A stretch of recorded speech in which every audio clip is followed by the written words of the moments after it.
ನಮಸ್ತೆ ಸ್ನೇಹಿತರೆ, ಅನಿತಾ ಸ್ಪರ್ಶ್ ಯೂಟ್ಯೂಬ್ ಚಾನಲ್ಗೆ ಸ್ವಾಗತ. ಎಲ್ರಿಗೂ ದೀಪಾವಳಿ ಹಬ್ಬದ ಶುಭಾಶಯಗಳು. ದೀಪಾವಳಿ ಹಬ್ಬಕ್ಕೆ ನಾನು ಮೋತಿಚೂರು ಲಡ್ಡನ್ನು ಮಾಡಿ ಇಡಬೇಕು ಪೂಜೆಗೆ ಅಂತ ಅಂದ್ಕೊಂಡೆ. ಅದಕ್ಕೆ ಸಿಂಪಲ್ಲಾಗಿ ಕಡಿಮೆ ಕ್ವಾಂಟಿಟಿನ ಮಾಡಿ ತೋರಿಸ್ತಾ ಇದ್ದೀನಿ. ಪೂಜೆಗೆ ಇಡಲಿಕ್ಕೂ ಆಗುತ್ತೆ, ಹಾಗೆ ವಿಡಿಯೋ ಕೂಡ ಮಾಡ್ಕೊಳ್ಬೋದು ಅಂತ ಅಂದ್ಕೊಂಡೆ. ನೋಡಿ, ತುಂಬ ಸಿಂಪಲ್ ಮೆಥಡಲ್ಲಿ ಮನೆಯಲ್ಲೇ ಈಸಿಯಾಗಿ ಹೇಗೆ ಮಾಡ್ಕೊಳ್ಬೋದು ಅನ್ನೋ ವಿಧಾನನ ಮಾಡಿ ತೋರಿಸ್ತಾ ಇದ್ದೀನಿ. ಮೊದಲಿಗೆ 2 ಕಪ್ಪಷ್ಟು ಕಡಲೆ ಹಿಟ್ಟನ್ನು ತೊಗೊಂಡಿದ್ದೀನಿ. ಅದನ್ನು ಸ್ವಲ್ಪ ಜರಡಿ ಮಾಡ್ಕೊಂಡು ಬಿಡ್ತೀನಿ, ಗಂಟೆಲ್ಲ ಉದುರುದ್ರಾಗಲಿ ಅನ್ನೋ ಕಾರಣಕ್ಕೆ. ಜರಡಿ ಮಾಡ್ಕೊಂಡಿದ್ದಾಯಿತು. ಇದನ್ನು ದೋಸೆ ಬ್ಯಾಟರ್ ಅದಕ್ಕೆ ಕಲಿಸ್ಕೊಂಡು ಬಿಡಬೇಕು. ಇದಕ್ಕೆ ಸೋಡಾ ಆಗಲಿ ಕಲರ್ ಆಗಲಿ ಏನನ್ನು ಕೂಡ ಹಾಕ್ಕೊಳ್ತಿಲ್ಲ ನಾನು.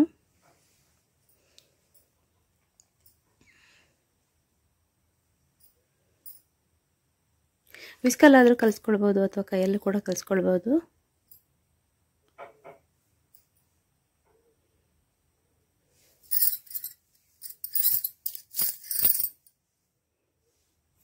ನೋಡಿ, ಬ್ಯಾಟರ್ ರೆಡಿ ಆಯಿತು.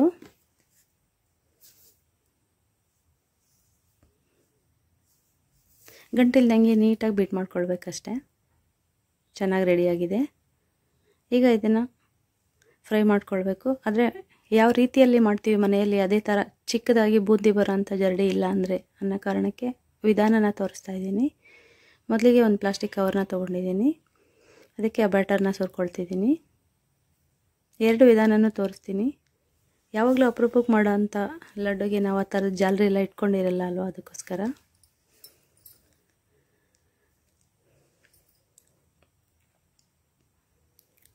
ನೋಡಿ, ಟೈಟಾಗಿ ಒಂದು ರಬ್ಬರ್ ಬ್ಯಾಂಡ್ ಹಾಕ್ಕೊಂಡು ಬಿಡಬೇಕು. ಇಷ್ಟೇ ಹಿಟ್ಟಿಗೆ ನೋಡಿ ಸುಮಾರು ಒಂದು 16-17 ಲಡ್ಡು ಆಗಿತ್ತು.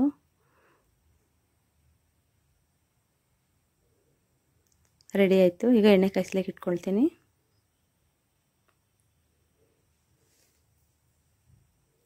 ಚಿಕ್ಕದಾಗಿ ಚಿಕ್ಕದು ಒಂದೇ ಒಂದು ಕಟ್ಟು ಹೊಡ್ಕೊಂಡು ಬಿಡಬೇಕು.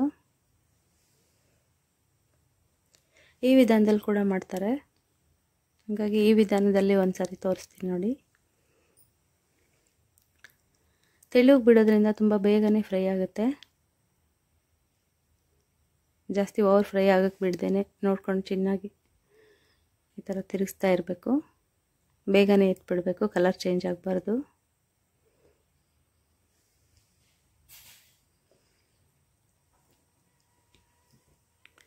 ನೋಡಿ, ರೆಡಿ ಆಯಿತು.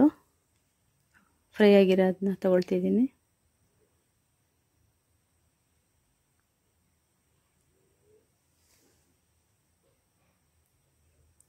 ಈ ಒಂದು ವಿಧಾನದಲ್ಲಿ ಕೂಡ ಫ್ರೈ ಮಾಡ್ಕೊಳ್ಬೋದು. ಇನ್ನೊಂದು ವಿಧಾನ ಮನೆಯಲ್ಲಿ ಸ್ವಲ್ಪ ನೋಡಿ, ಇಷ್ಟು ಹೊಲಸಿರೋದು ಹಾಕಿದ್ರೂ ಕೂಡ ದಪ್ಪ ಬಂದುಬಿಡುತ್ತೆ. ಇಷ್ಟು ಹೊಲಸಿರೋದು ಯಾವುದಾದ್ರೂ ಪಾತ್ರೆ ಇದ್ದರೆ ಅದರಲ್ಲೂ ಕೂಡ ಬಿಟ್ಕೊಳ್ಬೋದು. ಬೂಂದಿ ಮಾಡಲಿಕ್ಕೆ ಓಕೆ, ಇದು ಮೋತಿಚೂರು ಮಾಡೋಕ್ಕೆ ಸ್ವಲ್ಪ ದಪ್ಪ ಆಯಿತು. ನೋಡಿ, ಈ ವಿಧಾನದಲ್ಲಿ ಒಂದು ವಿಧಾನ ಬಿಟ್ಕೊಳ್ಬೋದು.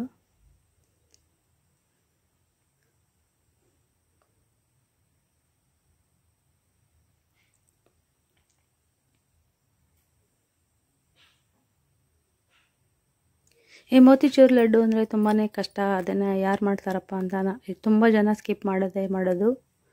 ನಿಜವಾಗ್ಲೂ ತುಂಬಾ ಸಿಂಪಲ್ ಮೆಥಡ್ ಇದು. ನೋಡಿ, ಈ ಮೆಥಡಲ್ಲಿ ಮಾಡಿದ್ರೆ ಖಂಡಿತ ನಿಮಗೆ ಬೇಜಾರಾಗಲ್ಲ. ಖಂಡಿತ ನೀವು ಕೂಡ ಒಮ್ಮೆ ಟ್ರೈ ಮಾಡ್ತೀರಿ.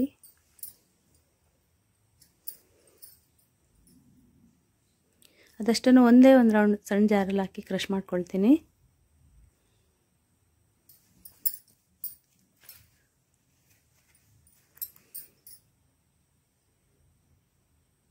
ನೋಡಿ, ಒಂದೇ ಒಂದು ರೌಂಡ್ ಕ್ರಷ್ ಮಾಡಿಕೊಂಡ್ರೆ ಸಾಕು. ಮೋತಿಚೂರು ಲಡ್ಡೋದು ಚಿಕ್ಕ ಪುಡಿಗಳ ಥರ ಆಯಿತು. ನೋಡಿ, ಇದನ್ನು ಒಂದು ಪ್ಲೇಟಿಗೆ ಸುರ್ಕೊಳ್ತಿದ್ದೀನಿ.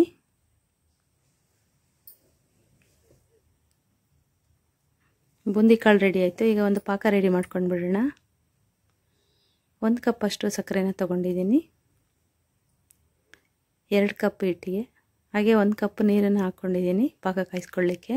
ಇಷ್ಟೇ ರೀ, ತುಂಬ ಸಿಂಪಲ್ ಮೆಥಡ್ ನಿಜವಾಗ್ಲೂ. ಸ್ವಲ್ಪ ಕೇಸರಿ ಬಣ್ಣನ ಹಾಕ್ಕೊಳ್ತಿದ್ದೀನಿ.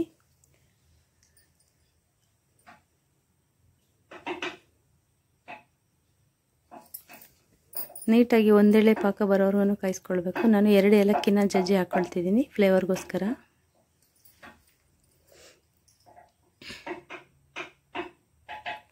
ನೋಡಿ, ಪಾಕ ಗಟ್ಟಿ ಆಯಿತು.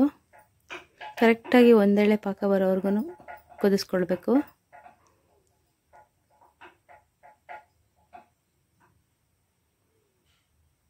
ನೋಡಿ ಒಂದೆಳೆ ಬರ್ತಿದೆ. ಇಷ್ಟು ಬಂದರೆ ಸಾಕಾಗುತ್ತೆ. ಈ ಹಂತದಲ್ಲಿ ನಾವು ಬೂಂದಿನ ಅದರಲ್ಲಿ ಮಿಕ್ಸ್ ಮಾಡ್ಕೊಳ್ಬೇಕು. ನೋಡಿ ಇಷ್ಟೇ ಪ್ರೋಸೆಸ್ ಮೋತಿಚೂರು ಲಡ್ಡು ಮಾಡಲಿಕ್ಕೆ. ತುಂಬಾ ಈಸಿ ಫ್ರೆಂಡ್ಸ್. ಖಂಡಿತ ನೀವು ಕೂಡ ಒಮ್ಮೆ ಟ್ರೈ ಮಾಡಿ. ನನಗಿಂತ ಚೆನ್ನಾಗಿ ಮಾಡೇ ಮಾಡ್ತೀರಾ. ಹಾಗೆ ಹೇಗೆ ಬಂತು ಅಂತ ಕಾಮೆಂಟ್ಸ್ ಬಾಕ್ಸಲ್ಲಿ ತಿಳಿಸಿ ಫ್ರೆಂಡ್ಸ್. ಹಾಗೆ ಯಾರೆಲ್ಲ ಸಬ್ಸ್ಕ್ರೈಬ್ ಮಾಡ್ಕೊಳ್ಳದೆ ವೀಡಿಯೋಸ್ನ ನೋಡ್ತಿದ್ದೀರಿ ಅವರೆಲ್ಲ ದಯವಿಟ್ಟು ಸಬ್ಸ್ಕ್ರೈಬ್ ಮಾಡಿಕೊಂಡು ವೀಡಿಯೋಸ್ನ ನೋಡಿ. ನೋಡಿ ಪಾಕದಲ್ಲಿ ಎಲ್ಲ ಚೆನ್ನಾಗಿ ಮಿಕ್ಸ್ ಮಾಡಿದ್ದಾಯಿತು. ಇದಕ್ಕೆ ಸ್ವಲ್ಪ ಕುಂಬಳಕಾಯಿ ಬೀಜಗಳು ಬರುತ್ತಲ್ಲ, ಇದ್ರೆ ಹಾಕ್ಕೊಳ್ಬೋದು.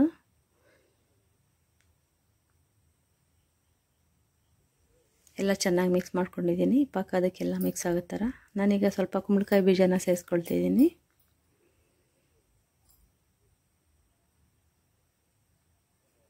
ಇದನ್ನು ತಿರುಗಿಸ್ಬಿಡಬೇಕು, ಚೆನ್ನಾಗಿ ಮಿಕ್ಸ್ ಮಾಡಬೇಕು.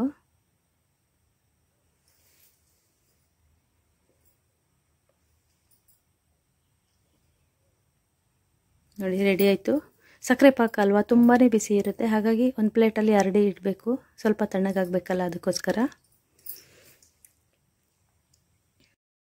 ಏನಪ್ಪ ನೋಡಲಿಕ್ಕೆ ಇಷ್ಟೊಂದು ತೆಳು ಇದೆ ಅಂದ್ಕೊಳ್ತೀರ? ಇಲ್ಲ, ಕರೆಕ್ಟ್ ಕನ್ಸಿಸ್ಟೆನ್ಸಿ ಇದೆ.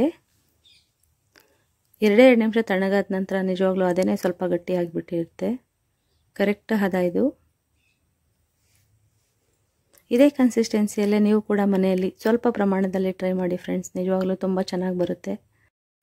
1-2 ನಿಮಿಷ ಬಿಟ್ಟಿದೆ. 2 ನಿಮಿಷಕ್ಕೆಲ್ಲ ತಣ್ಣಗಾಗಿತ್ತು.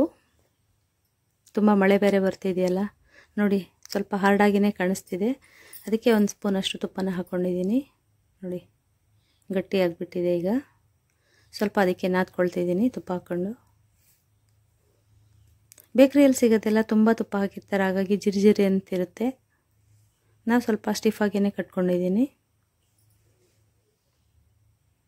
ನೋಡಿ ಎಷ್ಟು ಕರೆಕ್ಟ್ ಕನ್ಸಿಸ್ಟೆನ್ಸಿ ಬಂದಿದೆ.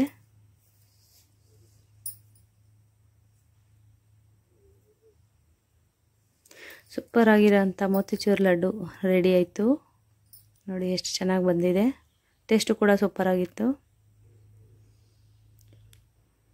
ಇದನ್ನೆಲ್ಲ ಮನೆಯಲ್ಲಿ ಹೇಗೆ ಮಾಡೋದು, ಬೇಕ್ರಿಯಲ್ಲಿ ತಂದರೆ ಆಯಿತು ರಿಸ್ಕು ಅಂತ ಅಂದ್ಕೊಳ್ತೀವಿ. ಇಲ್ಲ, ನಿಜವಾಗ್ಲೂ ತುಂಬಾ ಸಿಂಪಲ್ ವಿಧಾನ ಇದು. ಈ ವಿಧಾನದಲ್ಲಿ ಟ್ರೈ ಮಾಡಿ. ಯಾರು ಬೇಕಾದರೂ ಮನೆಯಲ್ಲಿ ಮಾಡ್ಬೋದು.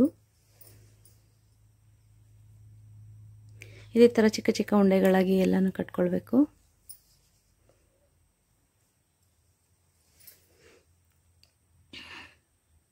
ನೋಡಿ ಎಲ್ಲ ಉಂಡೆನೂ ಕಟ್ಕೊಂಡಿದ್ದಾಯಿತು. ನೋಡಿದ್ರಲ್ಲ ಫ್ರೆಂಡ್ಸ್, ಮೋತಿಚೂರು ಲಡ್ಡು ವಿಡಿಯೋ. ಈ ವಿಡಿಯೋ ನಿಮಗೆಲ್ಲ ಇಷ್ಟ ಆಗಿದೆ ಅಂತ ಭಾವಿಸ್ತೀನಿ.